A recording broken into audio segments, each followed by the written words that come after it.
Aristotle, 384–322 BCE, was a Greek philosopher and polymath, born in Stagira. A student of Plato, he diverged from his mentor's idealistic philosophy, emphasizing empirical observation and the importance of concrete realities. Aristotle founded the Lyceum in Athens, and his extensive works laid the groundwork for various fields including logic, metaphysics, ethics, politics, and natural science. His philosophy is characterized by the belief in teleology, the idea that nature is purposeful.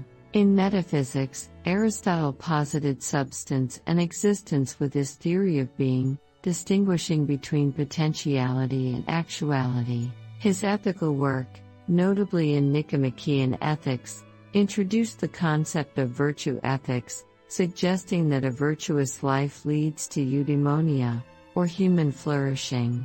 Aristotle's Politics laid his vision for governance, arguing for a constitutional government that balances the good of the individual and the state. His contribution to logic, primarily through the organon, became the standard of deductive reasoning for centuries. Aristotle's empirical approach to studying the natural world underpins his biological and zoological texts, where he performed systematic observation and classification. His comprehensive contribution to human knowledge positioned him as one of the most influential philosophers in Western thought, with his ideas remaining central to philosophical discourse today. Conversing with Aristotle, Wisdom Across the Ages. Welcome, Aristotle. It's an honor to host you. As we reflect on your works, I'm curious to hear, in your own words, how you perceive the essence of your philosophical contributions to logic and metaphysics.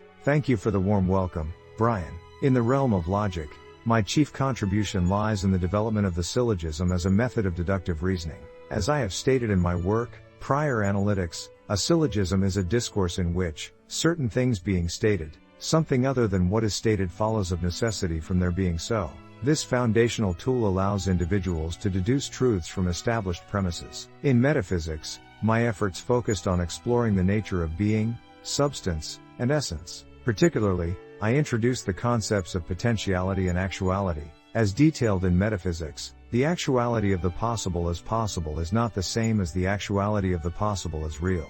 This enables a nuanced understanding of existence and change. How do you find these concepts resonate with contemporary thought? Aristotle, your exploration of potentiality and actuality remains deeply influential. Contemporary discourse continues to grapple with the implications of being in essence, especially in fields like existentialism and phenomenology. Drawing from metaphysics, when you assert what is potential can be actual, this concept resonates with the modern notion of becoming in existential freedom. How do you see the relationship between potentiality and actuality informing our understanding of ethical and political dimensions? The relationship between potentiality and actuality indeed casts a profound illumination on the ethical and political arenas. Ethically, the development of one's virtues, as I've discussed in Nicomachean Ethics, involves realizing the potential for excellence inherent within human nature. Excellence, then, is a state concerned with choice, lying in a mean relative to us. This being determined by reason and in the way in which the man of practical wisdom would determine it.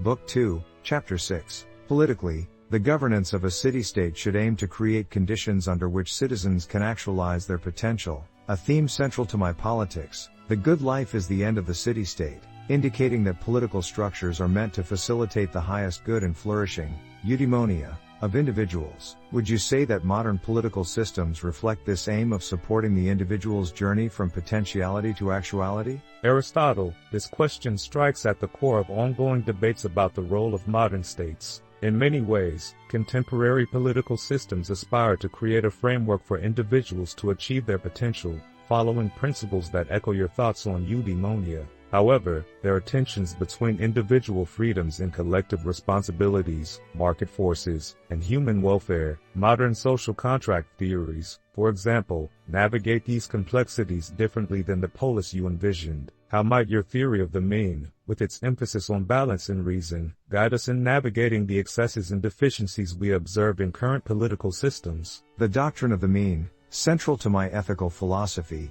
indeed offers guidance for balancing competing interests in political systems. The mean is not about strict moderation, but rather the right amount, which is guided by practical wisdom, phronesis. As I stated in Nicomachean Ethics, moral virtue is a mean.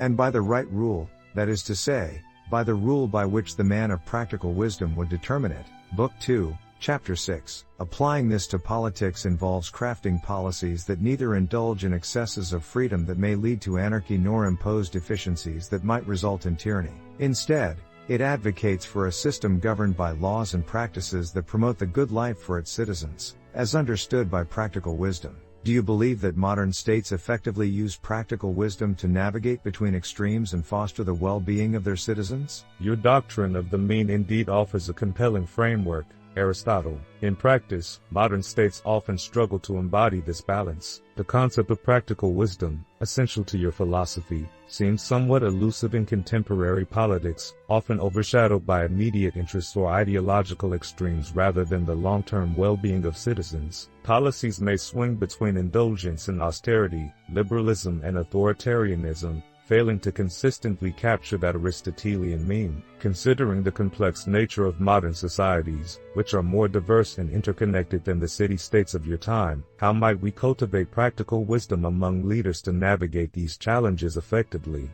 Would today's educational systems play a role in this cultivation, as they seem to be the successor to your Lyceum? Indeed, the cultivation of practical wisdom among leaders is crucial and one of the paramount aims of education. In Nicomachean Ethics, I have emphasized the necessity of education for virtue. Virtue, too, is taught by habituation, which is why we must give our activities a certain quality, because it is their characteristics that determine the resulting dispositions. Book 2, Chapter 1. Contemporary educational systems could play a fundamental role in this cultivation by not merely imparting knowledge but also by fostering critical thinking, moral understanding, and civic responsibility. Training in these areas helps develop leaders capable of discernment, empathy, and a commitment to the common good. Beyond formal education, how should societies promote and reinforce these qualities in their citizens and particularly in those who occupy positions of power?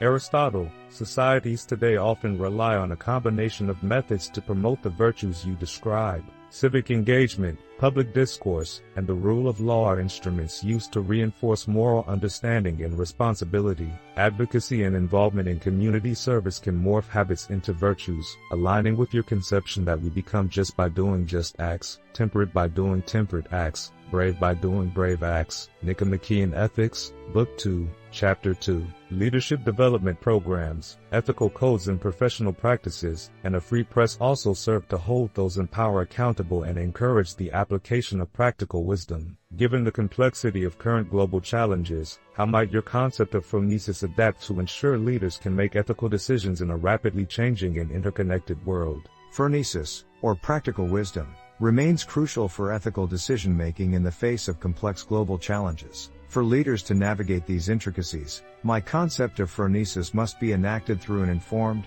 reflective, and adaptable approach to leadership. This involves ongoing education, engagement with diverse perspectives, and awareness of the broader implications of one's actions. Moreover, leaders must possess the humility to recognize the limits of their knowledge and the willingness to consult with experts in various fields. For the things we have to learn before we can do them, we learn by doing them. Nicomachean Ethics, Book 2, Chapter 1, and thus experience, combined with an understanding of the underlying principles of action, fosters practical wisdom. Given the pace of change in the modern world, how do you see the principles of phronesis being integrated into the decision-making processes of contemporary leaders? Your insights remain profound, Aristotle. The integration of phronesis in contemporary leadership requires leaders to be lifelong learners who constantly refine their understanding through experience and reflection. They need to be versed not only in the theoretical aspects of their decisions but also in their practical application within diverse societies. Institutions like think tanks, policy institutes, and leadership training programs aim to provide leaders with the critical thinking tools and ethical frameworks necessary for this task. In the face of rapidly evolving technologies and global threats, decision-making calls for a balanced approach, incorporating scientific knowledge, ethical considerations, and the potential long-term impact on humanity society and the environment. In conclusion, Aristotle, if you could impart one piece of advice to today's leaders trying to embody phronesis, what would that be? As leaders seek to embody phronesis in their governance,